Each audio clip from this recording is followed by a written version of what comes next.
Wake that ass up. Early in the morning. The Breakfast Club.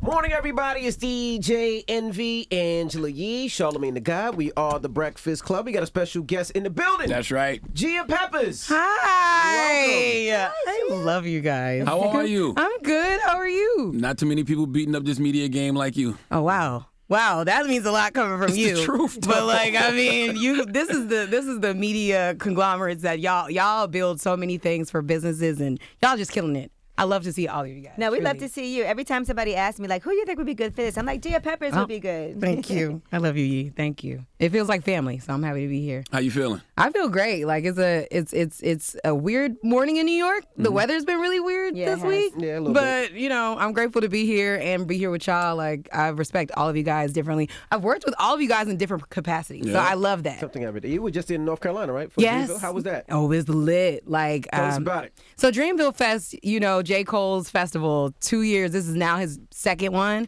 because for 2 years in a row got canceled for COVID. And so they brought it back, and it was so dope because he was able to bring all of Dreamville together, and they did that. They just dropped the drama Gangsta Grill's D-Day mixtape, That was which legendary. is incredible. And so during that weekend, of course, they performed it. Of course, Drama did his set. So it was great. Me, Rob Markman, and Wayno did the Wayno, live Rob. stream. Yes, right. did the live stream for Amazon Music. So me and Rob host Amazon Music's new rotation stations. He does the R&B, he does the hip hop, I do the R&B. So and then Wayno, you know, has a show on there called Connected with Wayno. So, you know, it was fun. It was great. We didn't get the whole interview that we wanted, but Why didn't that happen? I was talking to Wayno and Rob about that yesterday. Why didn't that happen? Apparently, Cole just really need to get in the vibe for his set. I mean, it is a major, like, this is for the first time, a lot of artists, like, first time coming back to stage in a while. So, and I think this was, it might have been one of Cole's first performances in the since the pandemic, from what I can recall. So I think he was just like, I kind of wanted to just, he wanted to To zone in. focus, because he had Yeah. a whole festival going A on. whole festival. Just it wasn't like it wasn't hit. Like it was hit. He had to close it. Everybody was looking forward to his moment. So like it was really it was still such a beautiful time though. I didn't realize that was only the second one. It's only the second one. That's crazy. Yeah. So the first one was 2-3 years ago. But it was really dope. So I had a great time. Now, what I saw that you actually had, and sometimes we feel guilty saying this, but you actually did really well during the pandemic. Yeah. And had a lot of accomplishments. Yeah, which was weird. Yeah. Yeah. And sometimes you feel bad, like, damn, things wasn't that, you know. You know what? It was weird though, because like when we all know live events are a major part of our income, right? Like at the end of the day, as a journalist, as a host, you make a lot of money doing those. Yeah, let me pull up, Traveling, yeah. traveling, and Absolutely. all of my events got canceled for those 2 first months during the pandemic. And I'm super big on faith and spirituality. And I remember just surrendering because I was freaking out. Like I was like, oh my God, literally what am I gonna do? I don't got the Breakfast Club. Like I'm not, I didn't have a We didn't know consistent what we were thing. gonna do. Hello. We didn't either. Exactly. We had to take a little cut. Yeah, right. And so We all did. Remember we had to take that week off? Oh, I'm 2 about to say. Oh, we did? We took Yeah. 2 weeks off. You had Oh. a choice. I didn't remember. I came back because that's when George Floyd passed. Remember I came back on there and I was by myself. All right, so Gotcha. go ahead, Gia. This is Go ahead. about you. no, but I was like, that was a good point. Like that was bad. But yeah, so I remember just praying and being like, Lord, you open up whatever you want me to do. And literally the opportunity started to come after I just started to get on Instagram Live like everybody else and interview people. Like actually interviewing people on live just kept me sane and in my craft. So that was really dope. What did you learn about yourself During the pandemic? Yeah. One, that I trust myself. I trust who I am. I actually respect who I'm becoming. There's nothing in my career that I have been given. I earned every single spot that I have ever been a part of. I started interning. My first internship was with Donnie Simpson in his last year in radio, in DC morning radio. And like that was 10 years ago. And so like I earned it. So, that was the biggest thing for me is like, I got to stop doubting myself. I have to learn what to be confident about in myself. And so I just fell in love with who I am and I gave myself back to me. Like I think for so many of us, we absorb people's energies and we become like reflections of who they are instead of finding out who we really are. And so the pandemic allowed me to just like get away from everything. Say that, that was a bar. Now, don't say that again. because we are around so many people and energies, we end up absorbing and reflecting who they are instead of who we really are. And so what I realized was I was becoming reflections of all these people that I loved and admired, right? It wasn't bad reflections, but it wasn't me. And so when I was able to sit with myself and be like, I actually don't care that much about the beef. Like, people beef is a part of the job, right? So you have to cover it. But I'm like, I really don't care. I get it. Like, this has nothing to do with me. So, I just... Because if we have to talk about Will Smith and Chris Rock one more time, I think I'm going to pass out. But it's a bigger conversation. See, even when it is stuff like that, what's the bigger conversation? Right. You know what I mean? For me, that is mental health with that. It's emotional intelligence, men learning how to process their emotions without violence. That's a bigger conversation. Yeah, it's everybody. Like, there is no winner in that. There's no winner in that situation. It's really sad to see all four parts. So, that's the biggest thing I did. I gave myself back to me. I want to do one of these posts that you did, though, because I want to go through some of these. Oh, Lord Jesus. Okay, because you did a post. And you kind of listed some of the accomplishments that you had. And sometimes we got to remind ourselves of these things. Okay. So Black Girl Pod did our first video series with Verizon Media. Not over it. You joined the We Are Ivy Park box game. Oh, Beyonce. Thank you, Beyonce and team.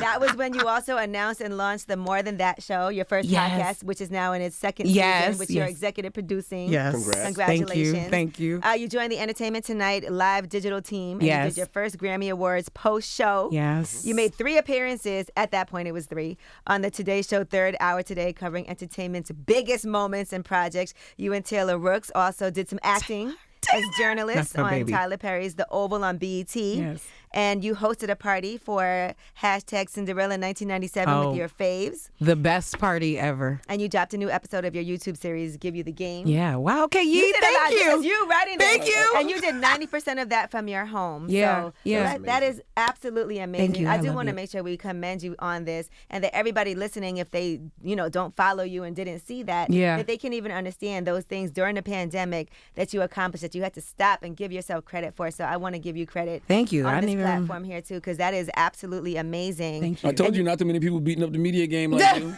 I pay And you attention thanked to our it girl all. Courtney Whitaker, because she used to intern here. Yes, and that's my girl. baby. That's my sis. Courtney Whitaker and I were a part of Ween. Shout out to Valicia Butterfield Jones and all of the founders, Sabrina Thompson, all of them. Valicia is now the co-president of the Recording Academy and just ran it up at the Grammys. But we came up together in this industry, and that was my favorite part of like being a part of my peer group, like Scotty Beam, Sylvia Obell, Danielle Young, so all of us came up together, especially in New York. And so when I had them and Ween, we really felt like we had community. And then Black Girl Podcast, we formed that at Hot 97. And so we learned really quickly early on that you need each other. Yeah. We need people. You have to have people that you can talk to in this industry. And so that's been great. You're one of the people I always mention and say this person should have been on the radio a long time ago. But it doesn't seem like radio's an interest anymore. Oh, I mean, I love radio, right? That's my first love. Radio, growing up in DC, we used to live for the radio. And every morning, my mom, we would play Donnie Simpson. Then in the afternoons and evenings, it would be Big Tigger or DJ Flex and Rain. It was such a thing for us. And so when I was able to get into radio, that was where I affirmed that I could do this. Donnie Simpson is literal joy. There's certain people that you meet and you're just I don't think you're human. You're just so nice. Literal joy. You're literal joy. And one of my favorite things was he was 50 something when I met him and had been the original VJ. First of all journalists, if you know who Donnie Simpson is, you must do your craft work. Donnie, he is the original VJ, the original green-eyed soul person. He's always been this guy that I loved. And in that time, the industry was very much reflective of making the band. If you wasn't about to kill the other person next to you and walk across the bridge to get some cheesecake, you was never going to make it in this industry. And I was I like people. I don't want to have to harm anyone to get to the top. And Donnie affirmed that I could be a kind human being, no matter what. It didn't matter if it was Jill Scott or the janitor. Everybody who came into his studio when he was there left feeling better. Right. And so that affirmed that I could do it too. I was I want to do that. I want to make sure that if I'm seeing people, I see people. I see you. You matter to me. And that with so many suicides and so many things happening, that is even more important to me now. So yeah, that's that. My first love is radio, but always into television. I want to create more projects. I have so many show ideas that I believe now is the time for me to actually just kind of step into my own and create more storytelling. But yeah, I love all forms of media. I don't think we have to do radio. I think radio was a dream because that was it. It was either radio or TV. And your podcast is on the radio. My podcast is on the radio. So more than that is in its second season, and it's essentially a show that came together from the brainchild of Urban One. Shout out to Kathy Hughes, boss, Kathy. big boss. And she and her team have a digital studio now called 1X Studios, and they do podcasting. And so Dentsu is also a major ad company, and they came together to just create a place where Black people could focus on wellness and wellness alone. And how are we more well post 2020, post the racial reckoning of everything that we knew this country to be, we called it out. And so now what does that conversation look like if we're talking about social justice after George Floyd? How are we continuing the fight in a way that doesn't burn us out, in a way that doesn't make us harm ourselves more than doing more good? How do we continue the work and do that? So we had a lot of incredible conversations about that in season 1. And season 2 has been really dope because we've been able to bring on so many incredible people. Master P was our first episode guest, and he talked about climate change and home. And that's one of my favorite things about the show is that we get to talk to these people that we love and know about things that they're passionate about that we don't really get to know them for. Right. So we know he's the mayor of New Orleans, right? We know that ain't nobody riding for New Orleans as hard as Master P. And so we got to talk to him about how New Orleans has been affected by climate change so much with the increase of hurricanes and all the things, and how he's always on the front lines. But then we also brought on an incredible scientist named Greene, who was able to break down what climate change actually is and how it's changing the world and why we as Black people should care about it. Because our communities get the trickle-down effect. Even if no one if we're in the suburbs and nobody's paying attention to all of that and the different things that matter there, they usually have structures in place to help them. In our inner cities, there are way less resources, as we all know. So it's just important that we pay attention to things like that. We got to talk to Styles P about Juicy. Yes, I know that's right. Which was incredible. And he was so great because he talked about why, you got to put things in the hood. We have to put things for our people. Absolutely. And so we get to talk to, artists and rappers and creatives that we love about things that aren't necessarily just about the music. Of course, Jamel Hill came on this week to literally talk about women in sports and how the WNBA is a baby league, but we have to continue to support it so it can grow in the way that we know it can grow. And Angel McCoughtry came on as well and talked about the realities, but also talked about what keeps her inspired to play and to go hard for the girls who are athletes as well. And so I love the show. We also had on Tanya Sam, which I wasn't sure. Tanya's from Real Housewives of Atlanta, but Tanya is such a genius in this tech space. She gave us a dictionary of Web 3.0 and what we should be understanding. What an NFT is, what's cryptocurrency, what's a blockchain, what is the metaverse. What's the metaverse? Yeah. Why should we care? And she was able to break it down because I'm okay with living online. It feels like Sims is coming to life, and it's everybody's just okay with and so yeah, I think we need more disconnection than connection. Exactly. And I don't think people are going to understand that until it's too late. Exactly. Yeah. Now, the only thing that Tanya was able to bring me closer to the conversation in a way that's not fearful but actually inspired. She told me essentially it's like Zoom, but living on Zoom. We all did it for the last 2 years anyway. So she was just why not get into this space where there is so much money to be made, so much investments to have, and there's no gatekeepers. Right. So Black people can actually make a lot, especially our artists with the NFTs. They're making millions of dollars online. There was a kid, she said, that was homeless a year ago and now is a millionaire because of his NFTs that he was able to sell. So it's just the opportunities are there. At least you have to educate yourself and know about it. Yeah. So if you choose not to do it, that's fine. But if you choose to do it, you need to know how to do it properly. Exactly. So yeah, more than that, we're season 2 is almost over, but all the episodes are streaming and it's incredible. I actually really love the conversations we have. That's dope. Yeah. What happened to the show with you and Mark? I used to enjoy that one. Charlamagne, you got to call BET and ask them what happened to it. Because we loved that show. Yes, we had so much fun. It was me, Mark Lamont Hill, and Jameer Pond. And essentially, turnover happens. And they didn't feel the need to necessarily bring it back, but we were excited. Like, we really wanted a season 2 because we got to talk about all aspects of the Black community. It's a great show. Yeah. BD. But you know what? I want to talk about your grind a little bit too, because I know for a period of time, don't you travel, or you were traveling back and forth between DC and New York? Yes. So talk about that. Yeah. So I'm from Washington D.C. from the DMV. Shout out to the DMV. Mm-hmm. Shout out to the real HU. I had to come for. Stop it. The real one. So because my mom is a Howard professor and she's a Howard alum. So, sorry for you. You know, don't do that. She's doing great. She's killing it. But no. And so when I first got into the industry, like, I was super big on interning. So I did Donnie Simpson, then Big Tigger. Shout out to Big Was Tigger. Was it a paid internship?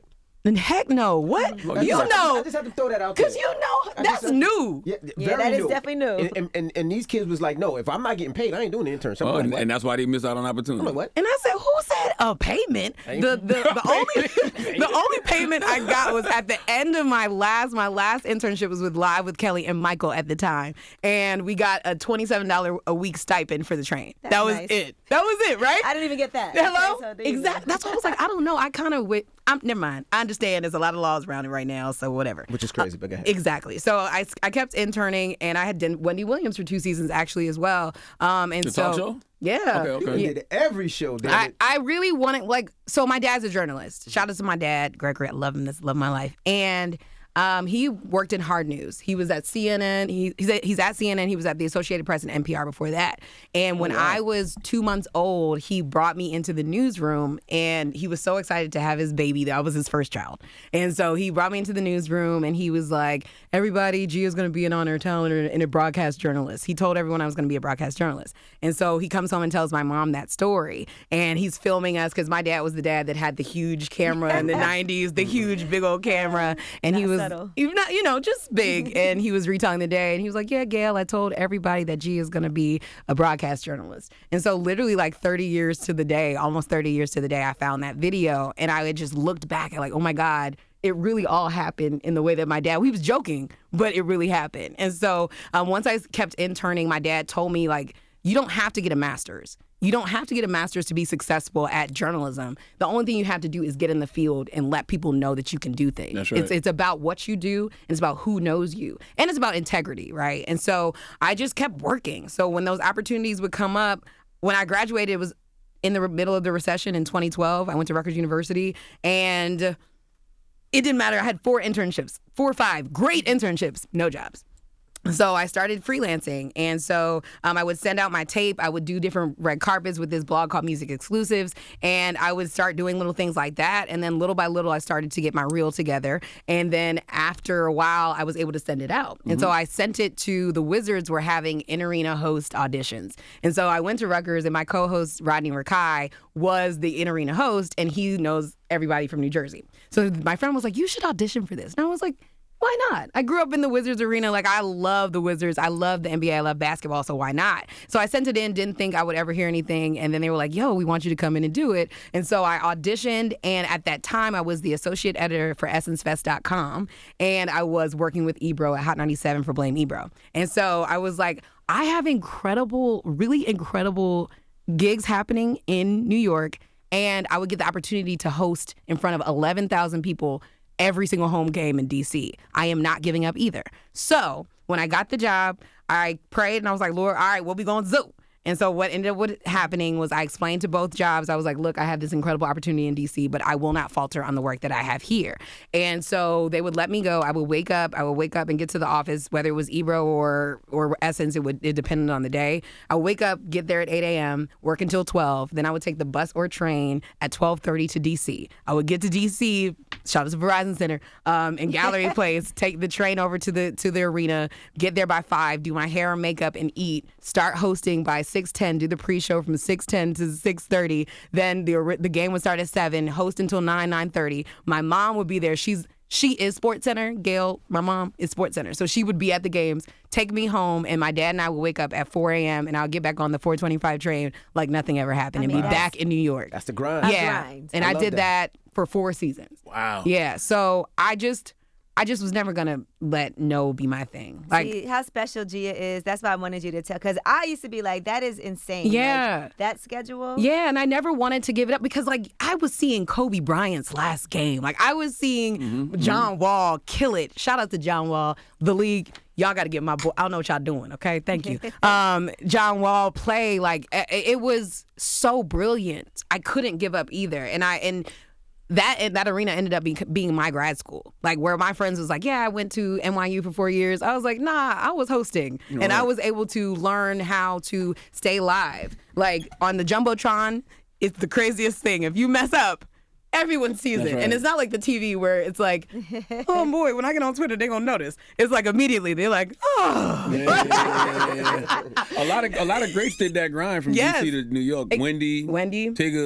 Tigger, Danella, shout out to Danella. She's on BT. A lot of people. And I think that was my favorite thing about it is, like, when I say I earned it, I earned it. And I like that you said when you would mess up, because people do mess up. It's impossible to have this job and not mess up. Never mess up. Yes. And that was the scary part is, like, I learned how to recover quickly. That was the best time ever for me to learn that, because I was, like, so scared initially. And my co-host, Rodney, was like, yo, at the end of the day, it doesn't matter if you're a producer or anything, you're the person on the camera. They're looking at you. So whatever you have to feel and need to say, you say it, but don't let nobody tell you what you have to be and do. Because if there's a mix up, you can't go back and be like, oh my God, the producer told me to say that. Like, don't be upset. Right. They're going to come for you. So that's when I learned. I learned so much. Shout out to the Wizards, DC family, forever. But you never hear stories like that. That's why I love that. You never hear somebody that grinded, that didn't care about the money, that you never hear that much. Yeah. What do you mean? You don't really hear that much like that. Yeah, we do. Who? A lot of people. Who? Freaking Speedy.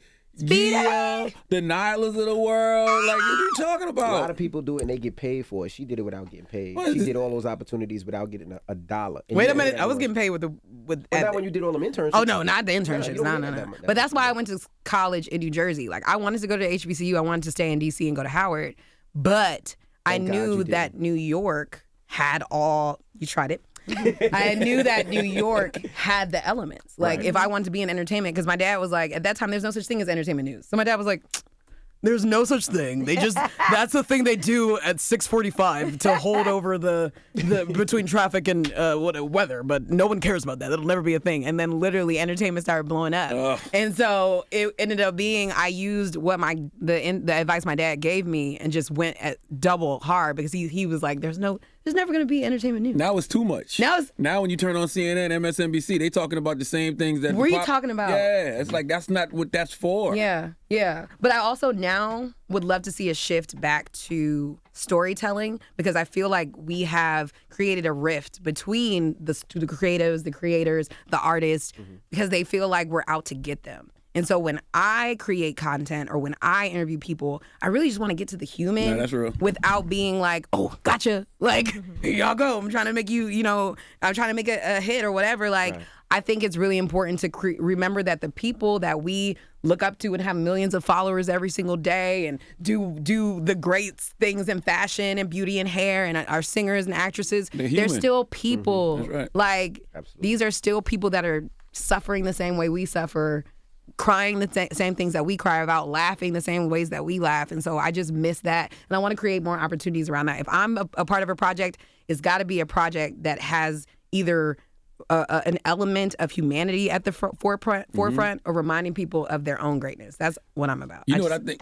I agree with that. And I think the problem now is you have a lot of consumers still digesting things as news, but the presenters are giving opinions. Yes. And that's a problem. We stopped caring about just telling the story without opinions, because the ratings started to go up for the commentators, because they were angering people. Like, I remember during the 2020 pandemic, everybody was like, stop buying into the anger. Like, people were doing trauma porn. Like, that was the part of the thing. Like, don't watch all the videos of black men being killed. That's not good for us. Like, it's really not good for our soul to ingest that much death. Like, it's not okay. And so I remember, like, muting those things early on. But the more that I thought about it, I was like, it really is a part of the business to create this cycle. People keep tuning in. Right.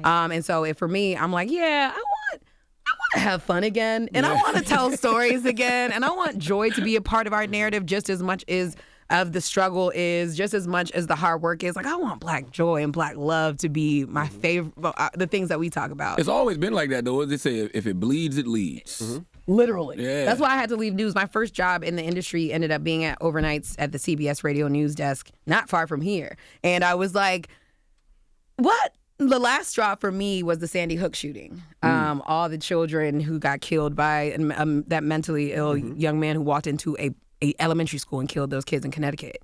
And I remember it was like a few weeks before Christmas. And in the newsroom, we get the live feeds of everything. So we're getting the live feeds of these parents about to do a press conference about why gun violence is so rampant and why we need more laws, gun control laws. And they're like crying because in 3 weeks it's going to be Christmas and they don't have their 6-year-old. Which is crazy. You know, so for me, I was sitting there like trying to fight back tears, but they were like, yo, what's the number? Like, is there another kid that died? Because they were in the hospital at the time, right? So in news, you do have to kind of desensitize yourself to that so you can tell the that's story. tough. And so I was like, I'm going to get back into entertainment. I'll figure it out. See y'all on the other side. But yeah. And then Jesus. self-care is really important. So you had the Black Girl Beauty Yes. show also that was on VH1. Yes, on yeah. Essence, right? Yeah, VH1, and it was a limited series for their YouTube. And it was really dope because that show was about reclaiming our narrative around Black beauty. At that time, it was like when Kim Kardashian, then we're talking about how like boxer braids were like the new thing, and it was cornrows. And how like white women were making bonnets and calling them something else, and it's a bonnet. Right. Like, so we were like, wait, let's do something. Just, we got to bring this back. And we literally broke it down with different editors, different influencers, different people who understand the beauty game and brought it back to our ancestors. Like, beauty been a part of who we are. Like, that's all we know, honey. So we learned so much from that show. And it was just a great, like, limited series just to say, like, hey, Black girl, if you're watching this, I see you. You made this pop. Don't ever let nobody tell that you didn't. That's right. How do you avoid burnout? Because I know you and Jamel was talking about that. Yeah. And did Harriet Tubman ever get tired? Was that, how Which do you Jamel avoid is so it? dope. Oh, Jamel's come on. I mean, legend. She's one of the best. Legend. Shout out to Carrie Champion as well. You're one of the best. I think for me, I have learned to take days off if it's not a weekend, because I rarely, like, weekends, as we all know, Right. ain't really rest for us. Because I'm always trying to be like, gee, when are we going? And I'm like, hey, I'm out in town. We're never in town at the We're same never time. in town between you and me. Like, you out or I'm out. But I think what's really dope is that I've learned to be like, all right, well, if I can't have a Saturday, I'm going to have a Wednesday off. And I will literally go to the spa. I love a spa. Those are the best days off during the week, too. Exactly, When 'cause no everybody one's else is there. working and you get to, like, schedule things. Because doing stuff on the weekend is tough. It's tough. Yeah. And so I'll do that. I'm really big on going back home to D.C., going back home to Maryland to see my family and friends. And I'm really big on, like, drives. I actually love driving. Really? Yeah. Like, I like driving. Okay. And just listening to music or listening to a sermon, listening to something. Shout out to Sarah Jakes and TD Jakes. They done kept so many of us. Come on now. They done kept so many of us Come on together. now. Look, I wish You got to I put that on in like New York traffic. Hello. You know, the opposite. I'm flying. I like flying because I don't have nobody could call me, nobody could text me, you can't reach me. Yeah. You don't connect However long so you that can flight get is, I'm on that text? flight. Nobody can bother me. No, and so that's your time to zone out.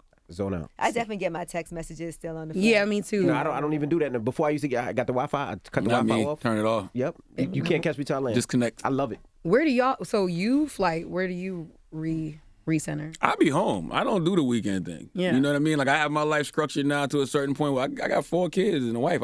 I like being at home. Yeah. So and when do you rest? Literally. I know. I barely rest. Yeah. So. No. But you're I gotta still learning it. I got to work on it. Yeah, because we gotta rest. I think we live in a grind culture where it's like sleep is a joke, and now I think our generation's biggest contribution to the fabric of Black people in this country will be the focus on healing. Will be the focus on therapy. That's right. We'll be making the conversation around getting a therapist not taboo. Because I was watching like 90s TV recently and love the Parkers, love UPN shows, all of them. But they used to like make fun of therapists and be like, All you day. got this quack like talking about you. Like it would except be, for girlfriends. except for girlfriends. Girlfriends was the first one Girlfriends- I saw that put it in a positive light. Exactly. Like I was watching the episode the other day. I'm not trying to drag Professor Ogilvy, but I love me some the Parkers. But his therapist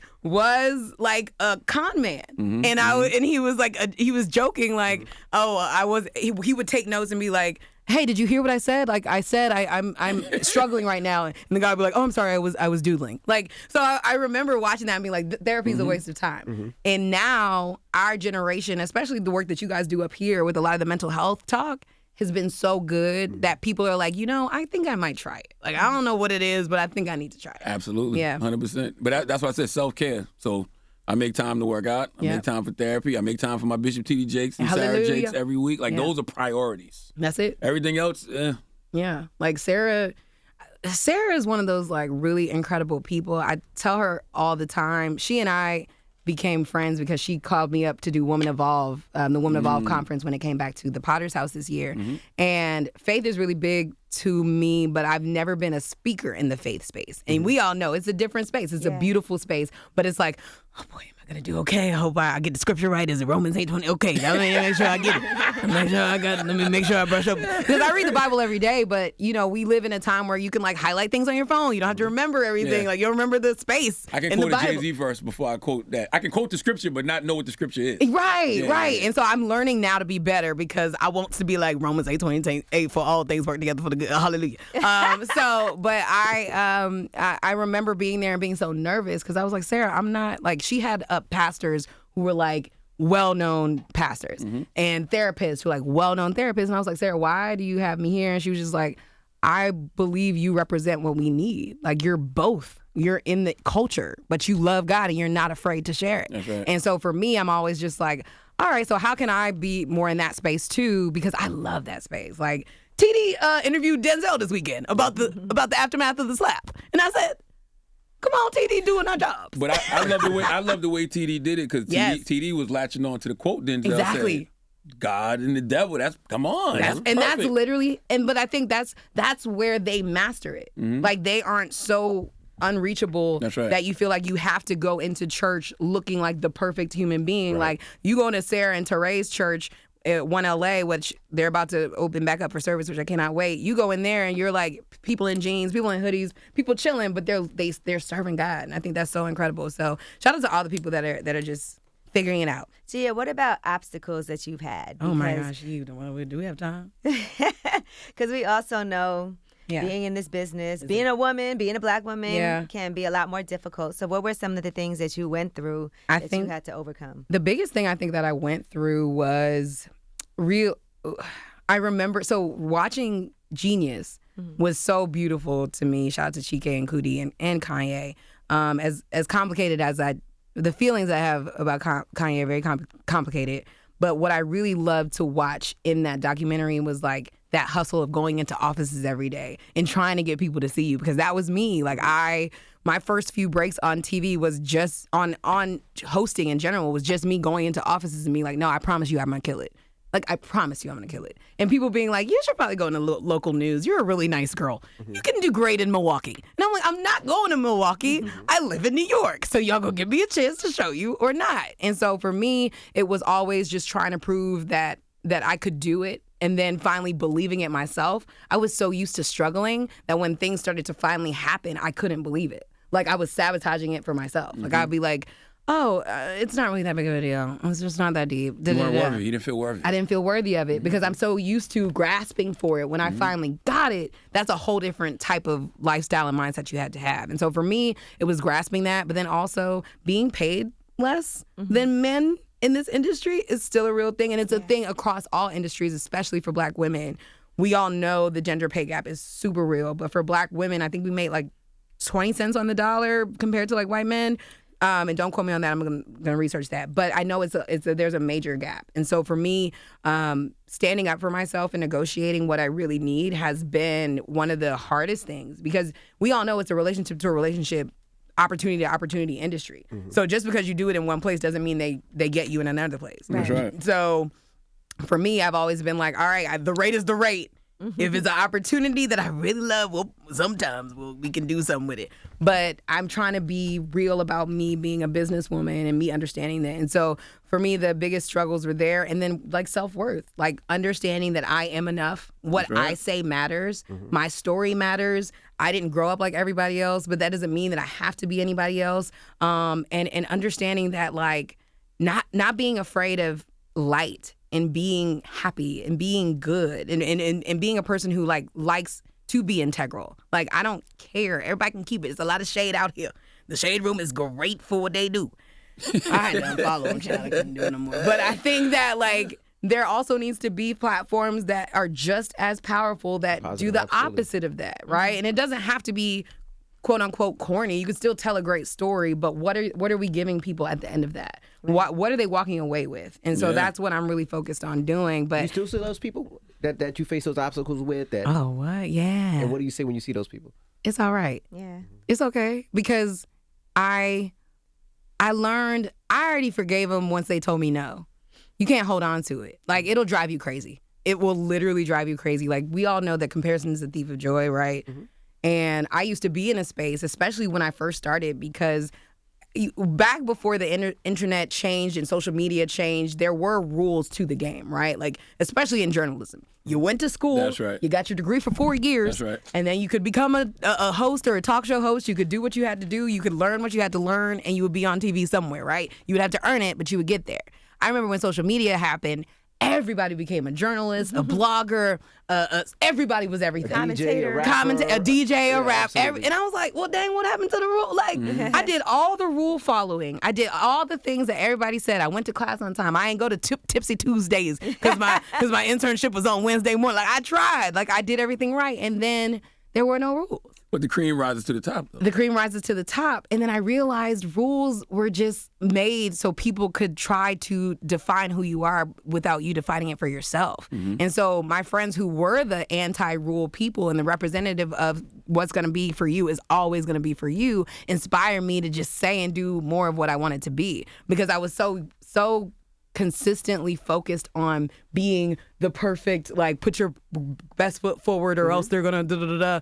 And then I was like, this is dumb. It's exhausting. It becomes exhausting. And so for me, once I did see those people again, I'm like, what are we working on? Since you're here now, let's talk. Is it dumb to put your first foot forward? Is it dumb to follow that? It's not dumb, but it's like, if you're obsessing over that more than who you really are, you should reflect and think on who you're trying to impress if it's not you that you're impressing. You know what I'm saying? Like, I think it's really important that we live in a place, live in a space in our mental where it's like, I'm big on, right? I grew up in D.C. and PG County. The Joneses, we know how to keep up with them, okay? But it's important that, like, if you're not okay, you're not putting your good foot forward without doing some real behind the work scenes to make the scenes behind the work. Well, you know what I'm trying to say. Scenes work. Child needs some coffee cheese. But you know what's so interesting about it? That's why those people don't last. Yeah. You really do have to be your true, authentic self. And what I mean by that is, like, everything you're saying.